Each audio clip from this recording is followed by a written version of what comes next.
তোমরা সবাই জানো যে বৃন্দাবনে বাঁকে বিহারীজির মন্দির অবস্থিত, কিন্তু তোমরা এই বাঁকে বিহারীজির মন্দির কিভাবে স্থাপিত হয়েছিল, কত ঝড় ঝঞ্ঝাট অতিক্রম করে সেটা প্রতিষ্ঠিত হয়েছিল, কত সালে প্রতিষ্ঠিত হয়েছিল, কিভাবে প্রতিষ্ঠিত হয়েছিল, যেটা যে যে মন্দিরকে আজ আমরা পুজো করি, যে মন্দিরে অবস্থিত বাঁকে বিহারীজিকে আমরা পুজো করি, কিভাবে হয়েছিল সেটা কি তোমরা জানো?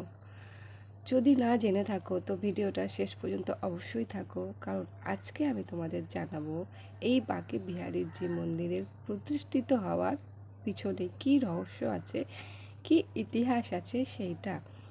যখন ১৬শো শতাব্দী চলছিল সেই সময় মুঘল সাম্রাজ্য মানে ভারতে প্রচণ্ড পরিমাণে তাদের প্রতিষ্ঠিত স্থাপনা করার চেষ্টা করছিল।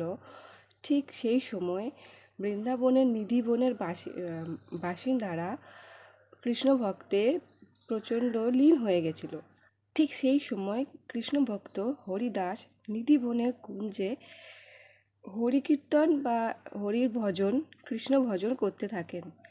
তার কৃষ্ণ ভজনের সুর এত সুন্দর ছিল যে রাধাকৃষ্ণ স্বয়ং তাকে দেখা দিয়েছিলেন, কিন্তু তিনি দেখা পাওয়া সত্ত্বেও তার একটা অনুরোধ রাধাকৃষ্ণের কাছে ছিল যে যেন তার সাথে তার ভক্তরাও তাকে দেখতে পায়, কিন্তু এটা তো সম্ভব নয়।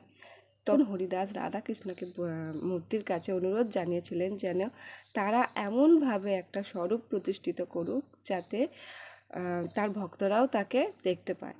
তো তখন একটা হঠাৎ করে প্রচণ্ড আলো উৎপন্ন হয় সেই জায়গাটায়, এবং রাধাকৃষ্ণ একসাথে একটা বিগ্রহের স্বরূপ নেয়, যে স্বরূপটাকে আজ আমরা পুজো করি, যেটা বৃন্দাবনে অবস্থিত।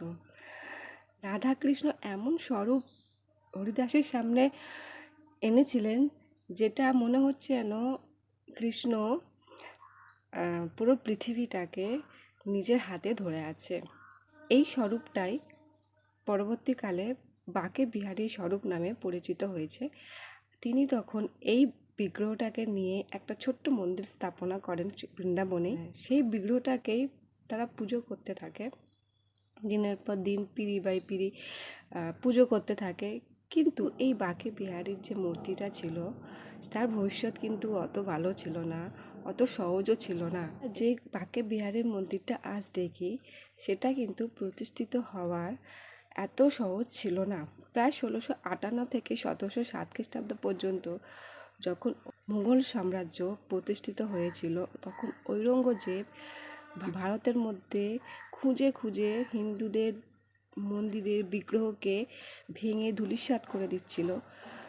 ঠিক সেই সময় ভারতীয়রা চেষ্টা করছিল যে তাদের যে ভগবানের বিগ্রহগুলো আছে সেগুলোকে অন্য জায়গায় স্থানান্তর করা। ঠিক সেই সময় এই বাঁকে বিহারীর যে বিগ্রহটা আছে সেটাকেও নিয়ে তারা রাজস্থানের দিকে অগ্রসর হয় এবং রাজস্থানের জয়পুরে কিছুদিন রেখে দেয়। আবার যখন অবস্থা ঠিক হয়ে যায় তখন সেটাকে ফেরত নিয়ে এসে আবার সেখানে পুজো করা হয়। এর যখন এই বিগ্রহটাকে রাজস্থানের জয়পুর থেকে আবার বৃন্দাবনে আনা হয়, তখন গোস্বামীর পরিবাররা সকলে মিলে দান ধ্যান করে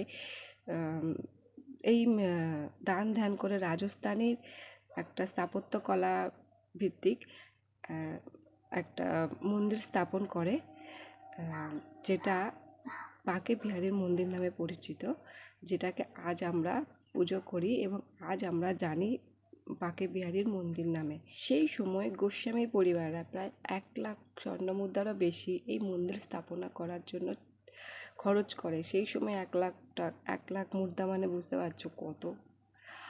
তো তো বন্ধুরা, আজ আমি তোমাদের বৃন্দাবনে অবস্থিত বাঁকে বিহারীজির মন্দির কিভাবে প্রতিষ্ঠিত হয়েছিল হিস্ট্রি পুরো বললাম। এর হিস্ট্রি এখানে শেষ হয় না, আরও অনেক কিছু বাকি আছে, যেটা আমি ভিডিও শুরুতেই বলেছিলাম।